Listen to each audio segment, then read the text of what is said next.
ರಾಮಾಯಣ ಕೇವಲ ಭಾರತದಲ್ಲಷ್ಟೇ ಅಲ್ಲ, ವಿಶ್ವದಲ್ಲಿಯೇ ಎಲ್ಲರನ್ನೂ ಸೆಳೆದಿರುವ ಕಥಾಹಂದರ. ರಾಮನ ಶ್ರೇಷ್ಠ ಜೀವನ ಮೌಲ್ಯಗಳಿಂದಾಗಿ ಅದು ಜನಮಾನಸದಲ್ಲಿ ಆಳವಾಗಿ ಬೇರೂರಿದೆ. ಇನ್ನು ಮಹಾಭಾರತ ಕೃಷ್ಣನ ತಂತ್ರಗಾರಿಕೆಯನ್ನು ಜಗತ್ತಿಗೆ ಸಾರಿ ಹೇಳುತ್ತದೆ. ದುಷ್ಟ ಶಿಕ್ಷಣೆ, ಶಿಷ್ಟ ರಕ್ಷಣೆಗೆ ಯಾವ ಯಾವ ತಂತ್ರಗಾರಿಕೆ ಮಾಡಬೇಕು ಎನ್ನುವುದನ್ನು ಕೃಷ್ಣನ ಪಾತ್ರದ ಮೂಲಕ ಮಹಾಭಾರತ ಸಾರುತ್ತದೆ.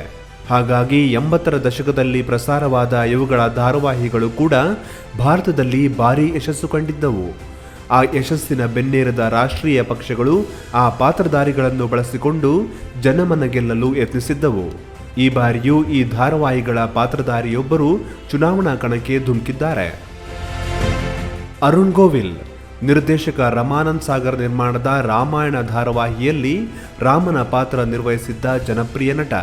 ಉತ್ತರ ಪ್ರದೇಶದ ಮೀರತ್ ಲೋಕಸಭಾ ಕ್ಷೇತ್ರದಿಂದ ಅವರು ಬಿಜೆಪಿ ಅಭ್ಯರ್ಥಿಯಾಗಿ ಕಣಕ್ಕೆ ಇಳಿದಿದ್ದಾರೆ.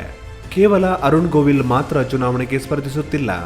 ಈ ಹಿಂದೆ ಕೂಡ 2 ಧಾರಾವಾಹಿಗಳ ಪಾತ್ರಧಾರಿಗಳು ಚುನಾವಣೆಗೆ ಸ್ಪರ್ಧಿಸಿ ಯಶಸ್ವಿಯಾಗಿದ್ದಾರೆ. ರಾಮನಿಗಿಂತ ಮೊದಲೇ ಸೀತಾ ಪಾತ್ರಧಾರಿ ದೀಪಿಕಾ ಚಿಕಾಲಿಯಾ 1991ರಲ್ಲೇ ಚುನಾವಣೆಗೆ ಸ್ಪರ್ಧಿಸಿ ಗೆಲುವನ್ನು ಸಾಧಿಸಿದರು. ದೀಪಿಕಾ ಗುಜರಾತಿನ ವಡೋದರಾ ಕ್ಷೇತ್ರದಿಂದ ಬಿಜೆಪಿ ಅಭ್ಯರ್ಥಿಯಾಗಿ ಯಶಸ್ವಿಯಾಗಿದ್ದರು. ರಾವಣನ ಪಾತ್ರ ನಿರ್ವಹಿಸಿದ್ದ ಅರವಿಂದ್ ತಿವಾರಿ ಕೂಡ ಗುಜರಾತ್ನ ಸಬರ್ಕಾಂತ್ ಲೋಕಸಭಾ ಕ್ಷೇತ್ರದಿಂದ 2 ಬಾರಿ ಬಿಜೆಪಿಯಿಂದ ಸ್ಪರ್ಧಿಸಿ ಗೆಲುವು ಸಾಧಿಸಿದ್ದರು. ಹನುಮನ ಪಾತ್ರಧಾರಿ ಧಾರಾ ಸಿಂಗ್ 1998ರಲ್ಲಿ ಬಿಜೆಪಿ ಸೇರಿದ್ದರು. 2003ರಲ್ಲಿ ರಾಜ್ಯಸಭೆಗೆ ಆಯ್ಕೆಯಾಗಿದ್ದರು. ಮಹಾಭಾರತದಲ್ಲಿ ಕೃಷ್ಣನ ಪಾತ್ರ ನಿರ್ವಹಿಸಿದ್ದ ನಿತೀಶ್ ಭಾರದ್ವಾಜ್ ರಾಜಕೀಯದಲ್ಲಿ ತಮ್ಮ ಅದೃಷ್ಟ ಪರೀಕ್ಷಿಸಿ ಯಶಸ್ವಿಯಾಗಿದ್ದರು.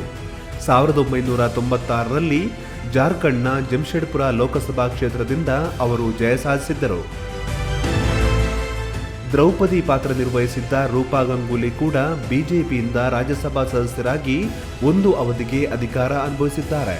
ಮಹಾಭಾರತದಲ್ಲಿ ಬರುವ ಭರತನ ಪಾತ್ರ ನಿರ್ವಹಿಸಿದ್ದ ಬಾಲಿವುಡ್ ನಟ ರಾಜ್ ಬಬ್ಬರ್ ಕಾಂಗ್ರೆಸ್ನಿಂದ 3 ಬಾರಿ ಲೋಕಸಭಾ ಸದಸ್ಯರಾಗಿ ಆಯ್ಕೆಯಾಗಿದ್ದರು ಹಾಗೂ 2 ಬಾರಿ ರಾಜ್ಯಸಭಾ ಸದಸ್ಯರಾಗಿ ಅಧಿಕಾರ ಅನುಭವಿಸಿದರು.